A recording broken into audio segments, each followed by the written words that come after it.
Madali lang pala magluto ng homemade tocino. Mas maganda pa to kasi walang preservatives. Ano, samahan niyo ako magluto mga ka-food trip? Gina yan! Ang lambot.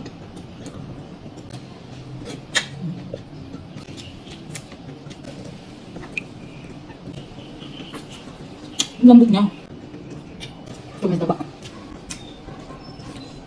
Mag-start na nga tayo mga ka-food trip. Hiwain lang natin yung karne ng baboy. Mas maganda po kung maninipis. Makakapal kasi itong nabili ko mga ka-food trip. Pag nahiwa na natin lahat ng karne, gawin na natin ang ating pang-marinade. Pineapple juice, kalahating plata lang. Soy sauce, 2 tablespoon. Suka, 1 tablespoon. Ang asukal po, 6 tablespoon lang nilagay ko. Pepper, garlic, at konting food color para naman po para talaga siyang tocino. Mix lang natin ito mabuti at maglagay tayo ng konting asin.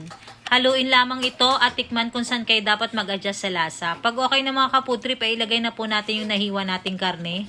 Massage at i-mix-mix lang natin ito mabuti at ilagay sa ref for about 2 to 3 days. Ready na nga po siyang iluto after 3 days, so ilagay nyo na siya sa malinis na pan kasama yung pinagbabadan.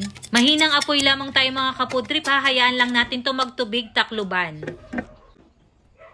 Pag kumukulo ng mga ka-food trip, makikita nyo na dagdagan pa yung sabaw niya. Hintayin lang po natin mag-reduce ang sabaw at maiga ito. Bantayan lang natin to from time to time mga ka-food trip para naman hindi ito masunog. Pag wala na yung sabaw niya mga ka-food trip, pwede na tayo maglagay ng konting mantika. Low heat pa rin to mga ka-food trip. I-fry na natin to hanggang sa ma-achieve natin yung gusto nating color. At tada, luto na nga po ang ating homemade tocino. Napakadali lang gawin mga ka-food trip, diba? Mas maganda pa pag homemade mga ka-food trip kasi kontrolado nyo yung tamis at wala pa tong preservatives. For sure ako na magugustuhan to ng mga anak nyo at ng buong pamilya, lalo na kung mayroong katabing sukang pinakurat. Ay nako, talo-talo na mga ka-food trip.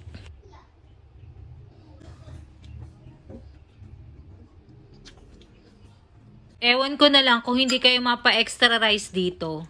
Pagka namang garning ihahain sa inyo, tocino, tapos meron pang tuyong hawot, itlog na maalat na may kamatis at sibuyas, pagkatapos may sinangag na kanin pa at sukang pinakurat, ay mga ka-food trip, talo-talo na. Kain po tayo!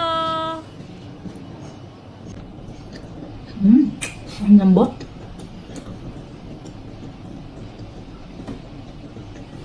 Tapos meron tayo ito mga kapatid. Itlog na pula na may kamatis at sibuyas. Tayo.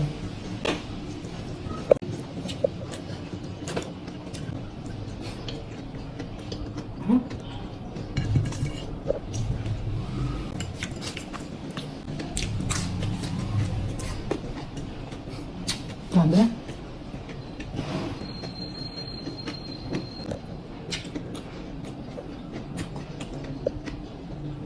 Dip natin sa suka.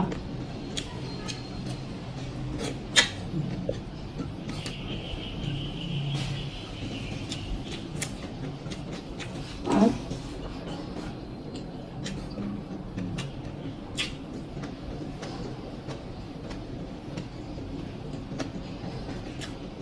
ang lambot niya mga kaputrip.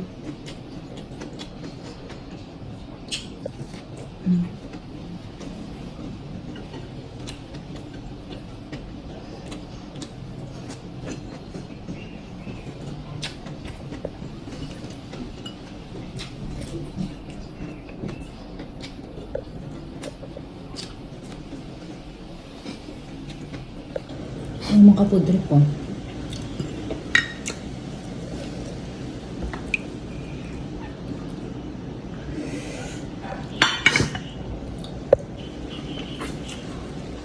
Ang lambot niya. Tapos, saktong-sakto lang po yung tamis. Hindi siya sobrang tamis. Yun ang gusto ko. Sarap. Itlog na pula. Tocino. Kamatis. Ayan.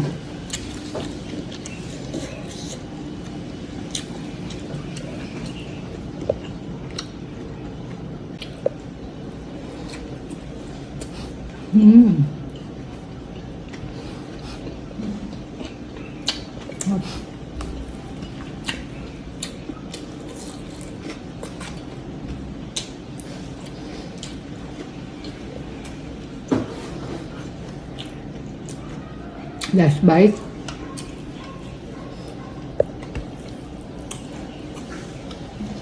Ito may taba.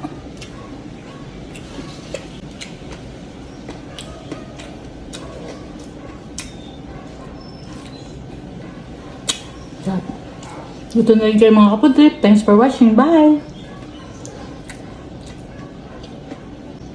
Share nyo na tong video na to para maluto ng iba. Thanks for watching. Bye!